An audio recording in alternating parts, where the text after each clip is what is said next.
2025 has been one of the most extraordinary years we've seen for gold and silver since we untethered the dollar from gold in 1971.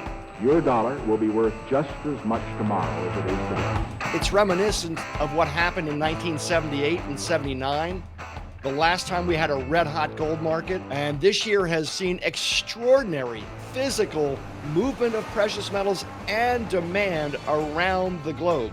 In this special gold market commentary for November 2025, I'll review with you the factors that have led to record high gold and silver prices and why we may only be at the halfway point of this major bull run. Hi, I'm Dana Samuelson, president of American Gold Exchange in Austin, Texas. If we can help you with any of your needs in the physical precious metals arena, we would be honored to have that opportunity and to serve you. Let's get on with our update. There's literally been a run on the bank of gold and silver in 2025, a year featuring extraordinary physical demand for precious metals. It's been broad-based, it's been global, and it's been for gold, silver, platinum, and palladium, all driven by the tariff trade war that has disrupted the global order, driving a huge international buying spree. First into the COMEX in the spring through March, and China went on a buying spree in April, and India has gone on a buying spree in September. And record demand for physical equals record high prices. And what all this means is the physical market is starting to dominate the price discovery mechanism over the COMEX paper markets, where speculators lurk and live and breathe. And when the physical market takes over, what happens are corrections are usually less violent, they're more modest, and they lead to further gains. Because when metal moves from weak hands into strong hands, it tends to stay there for quite a while. And that is what this whole drive in 2025 means. The physical markets are retaking price discovery dominance. But there's one factor that's been missing from this record surge in 2025 that we've seen in three previous major bull runs. And I'll get to that near the end of this video. So first, what we've seen is record physical movement of gold from around the world, primarily London, into New York this year, COMEX vault warehouses, due to fears over tariffs. And I've talked about this before, so I won't belabor the point, but you can see, leading into the last big run in metals moving into the COMEX due to COVID, there were less than 10 million ounces on average for years in the COMEX. We got up to 39 million during the COVID surge. We dropped down to 17 million ounces. When a lot of that metal got sold into the public hands in the US because there was extraordinary demand due to COVID. And then we went quiet into 2024, and then things have exploded again with now over 45 million ounces of gold moving into New York, back down to about 38 million today. So the COMEX exchange has seen record high vault warehousing of gold. It's a huge movement of gold over potential tariffs, something we don't see unless there's a crisis in the US, which we haven't had this year. And for silver, it's been even larger. It's been building steam for over 14 years now. On average, in 2011, we had 98 million ounces of silver in the COMEX. That got up to about 182 million in 2014, back down to 150 million in 2016. Going into COVID, we got up to almost 400 million ounces. And that was due to record silver sales in the US. We sold that down to 266 million, but now we've gotten that back up to a peak just last month of 531 million ounces, a record high, which has taken silver primarily out of London again and put it into COMEX warehouses.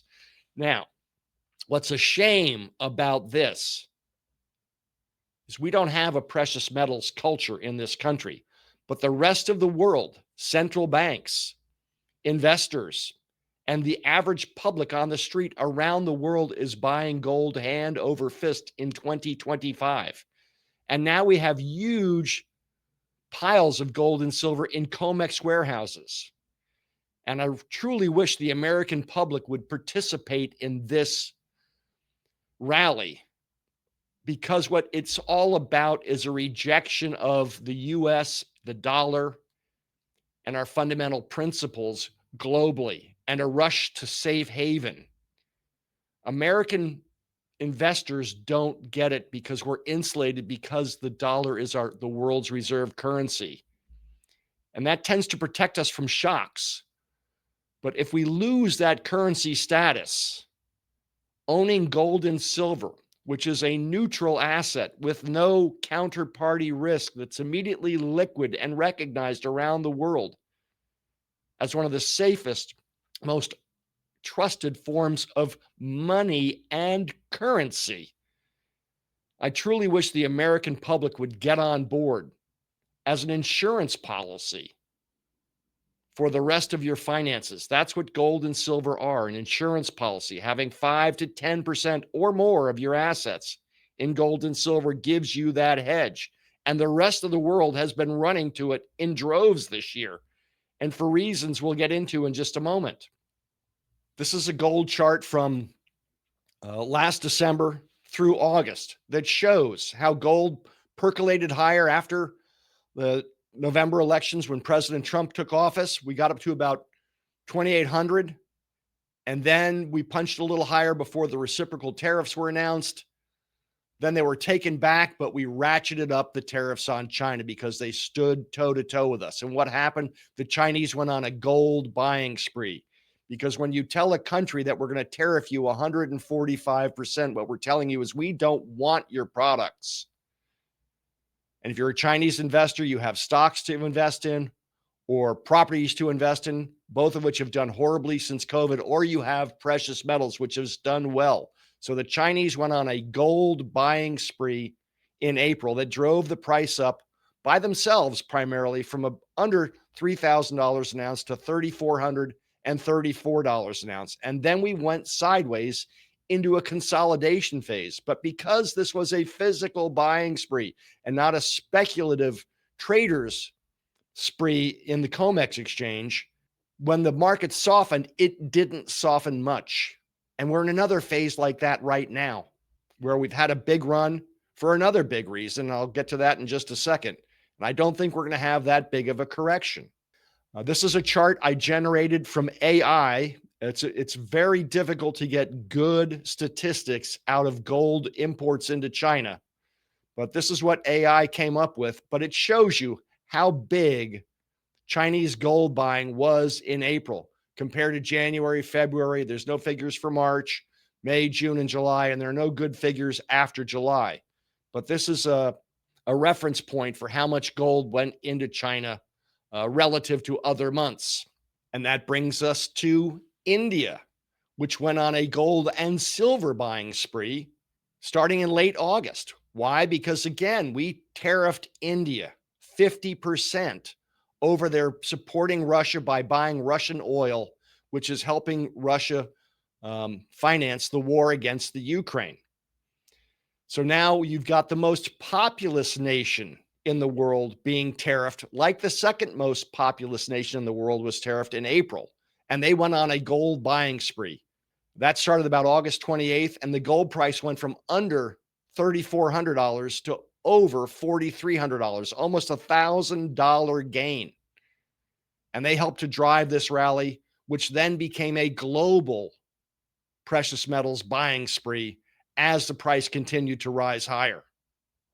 This is another chart I created on AI that represents Indian ETF flows of gold into India. And you can see how high they were in September in dollar value compared to previous months this year, off the charts.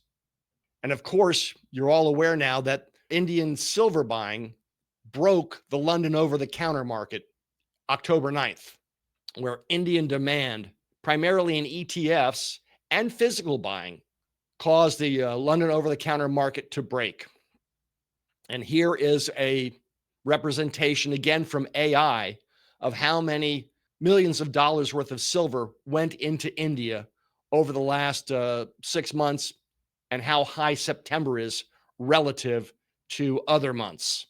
So this is a huge wave of demand, both from China and from India in April and September, that has helped to buoy the gold price and the silver price to record highs this year. Here's the silver price. And with silver, it's even more pronounced for two reasons. Number one, London holds a lot of gold that central banks own. So there's a big cushion of gold there that can be borrowed or leased and replaced. But with silver, the warehouse stocks are smaller in dollar total, and they're not strategically stockpiled by governments like gold is. So the available cushion of silver in London was far smaller. And with that big movement of silver into the COMEX exchange, it made the London over-the-counter market vulnerable to a demand shock, which is exactly what happened. That's the first part. The second reason is because of the Diwali festival season, which ended the second week of October. And what happened this year, which has been different from previous years, is in giving gifts for Diwali in lieu of gold, which has become so expensive, many Indians turned to silver this year, which turbocharged silver buying.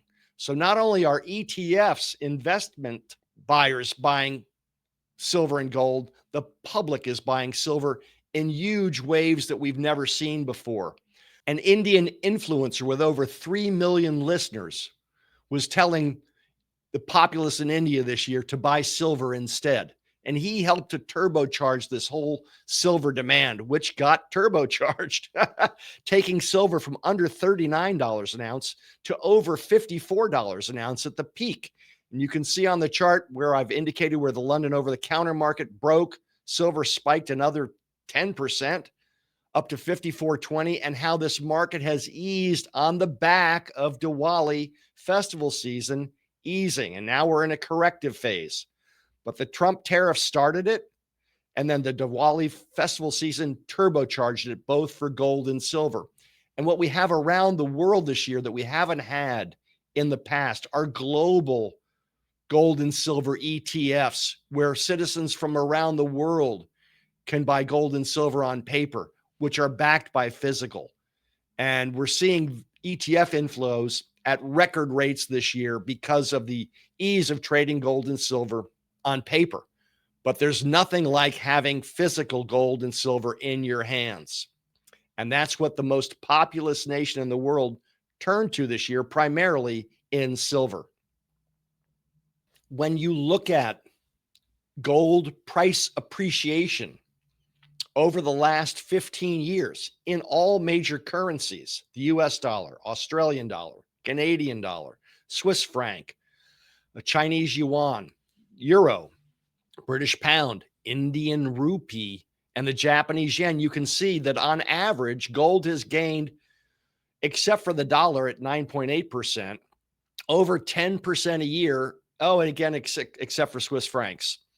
But the country that has seen the biggest gains in the annual gold price in their home currency, or the greatest loss of purchasing power, which is really what this means, in their home currency, is India in Indian rupees, which for this year alone, if you look off to the right and the bottom, is up 55%. Gold is up 55%, or the Indian rupee has lost 55% of its buying power against gold this year.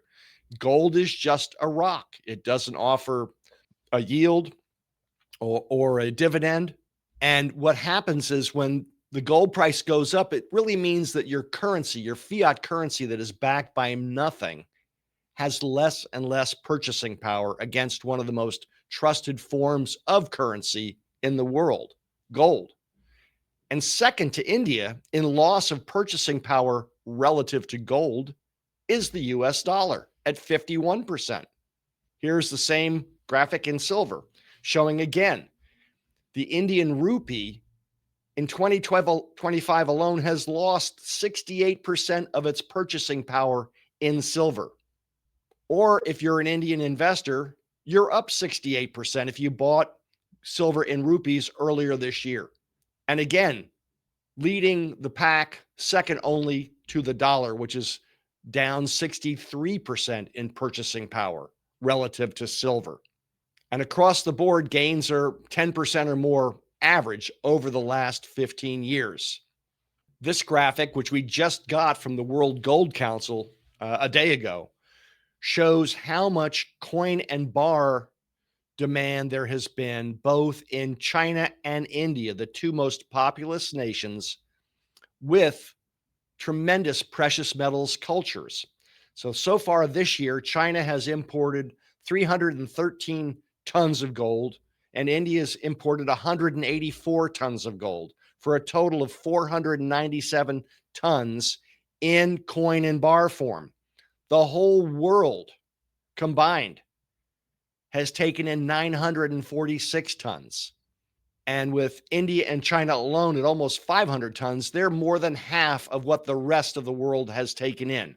The US and Europe come in at 116 tons, or about 1/8 of what the rest of the world has taken in, while China and India have taken in more than half of what the rest of the world has taken in coin and bar demand, investment demand form.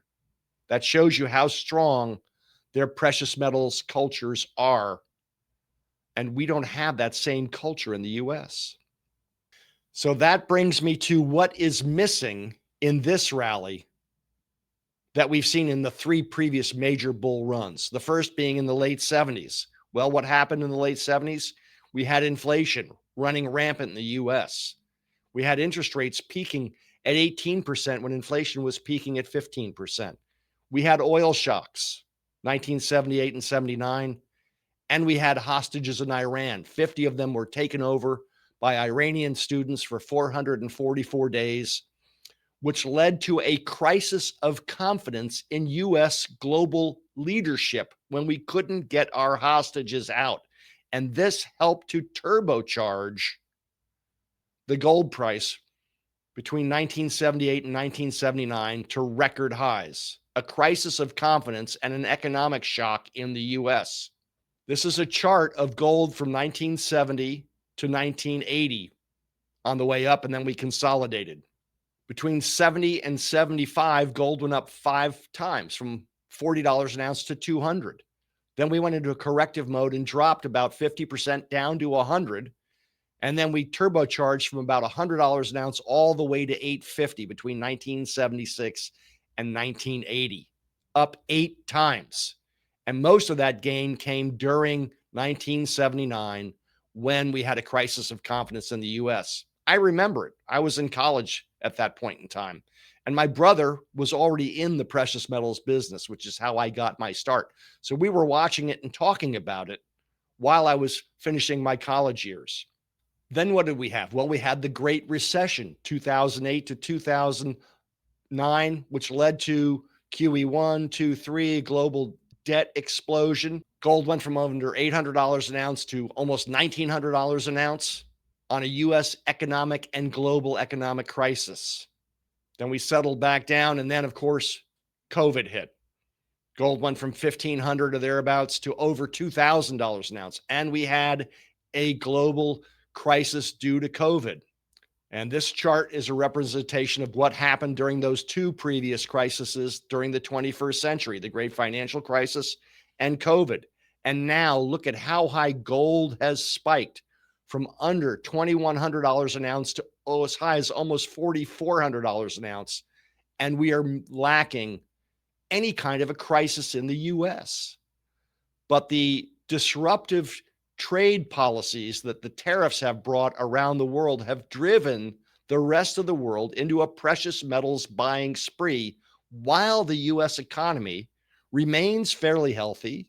Inflation has come down, it's sticky, and it's percolating back up again, but we've tamed inflation for the time being.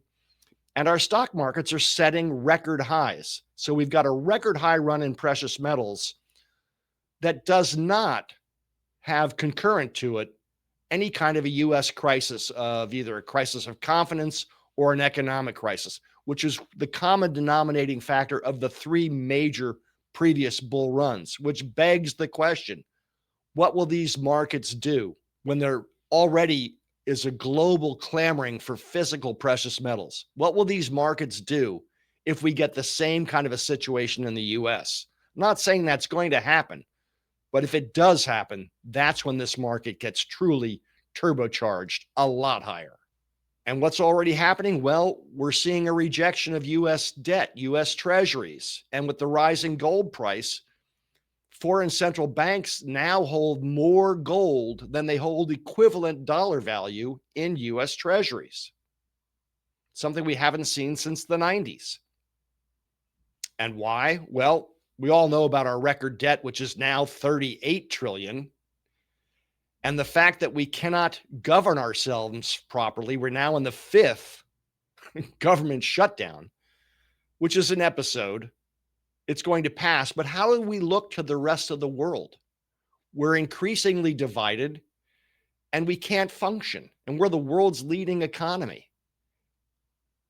That's why the rest of the world is turning to gold and silver as an insurance policy against US financial mismanagement and US disruptive trade policies that are ongoing right now. It's unprecedented. We've never seen anything like this before, except for the late 70s. This is a gold chart that I've used recently to show the gold drivers that were driving the market higher since 2019. And at that point in time, we had about a $300 range on gold. And it seemed like a lot. But now gold has gone turbo and it's moved up over $1,400 since 2021 for all the reasons I've explained already. And that's brought people like Jeffrey Gundlach, the bond king, to say a reckoning is coming for US debt. We're in an increasingly unstable situation that cannot last. Reinforced by Mohammed Al-Arian, former number 2 at PIMCO. Both of these people are huge bond people, and they see the writing on the wall. And even Ray Dalio, who talks about the big debt cycle and how huge debt brings down countries that have it, and the U.S. is positioned for that now.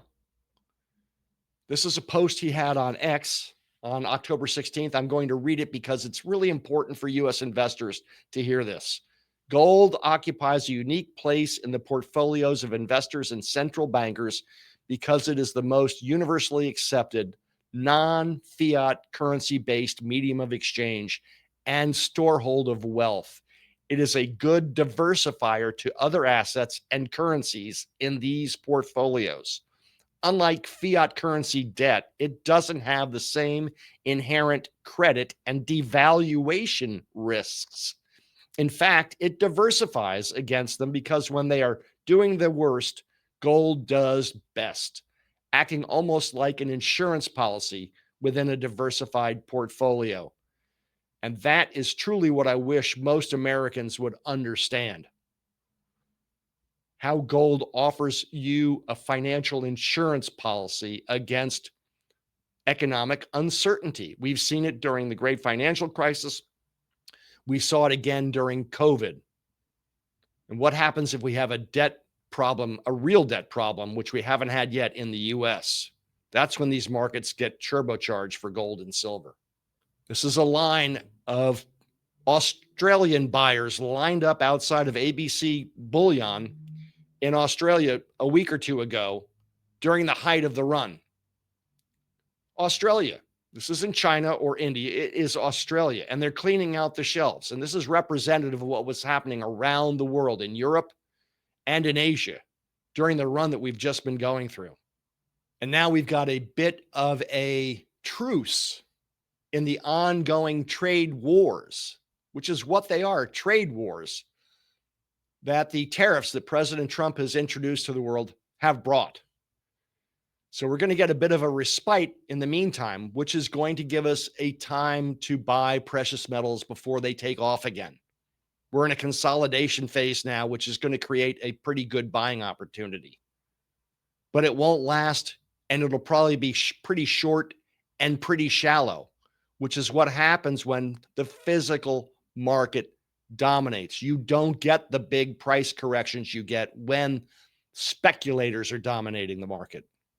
And this takes us back to 1971, when we untethered the dollar from gold backing under Richard Nixon. So far, 2025 has seen the biggest one-year price appreciation in gold since 1979. But because we don't have a US crisis, either of confidence or economic, this year, I think this is more like 1978 than 1979. We're in a hair trigger setup for substantially higher gold and silver. And if we do have problems in the US, that's what will turbocharge it. And we'll get the kind of gains that we did get in 1979. We're not there yet. It doesn't mean we're going to get there, but the setup now is in place. And that's what all this physical movement of gold and silver in 2025 is telling us. If we compare what happened in the 70s over a 10-year period, I think we're going through the same phase now on a global basis. In the 70s, it was US centric. In the 21st century, it is a global gold and silver rush. Between 2000 and 2011, gold went up 6 times. It went down 45% between 2011 and 2015. And since 2018, now it's up 4 times, half of what it gained during the second half of the 70s. And if this pattern holds, that's telling us $8,000 gold. And it's telling us silver in triple digits. Now, who knows what's going to happen next? But we are in a hair trigger setup now. And all it's going to take is really some problem in the US to turbocharge this market substantially higher. So that's my update. This has been an extraordinary year where physical domination is starting to reassert itself in the price discovery mechanism for gold, silver, platinum, and palladium. We haven't seen anything like it since the late 70s. And I hope we don't get into a 1979 scenario. But one last time, the setup is in place. And because of there's been so much physical demand, we've got a hair trigger on that setup as well. And I truly hope that Americans will understand what's really happening around the world and how the rest of the world is looking at us and looking at our debt and looking at the dollar, because that's what the record high gold and silver prices are telling us. The rest of the world is becoming leery of how the US is conducting business.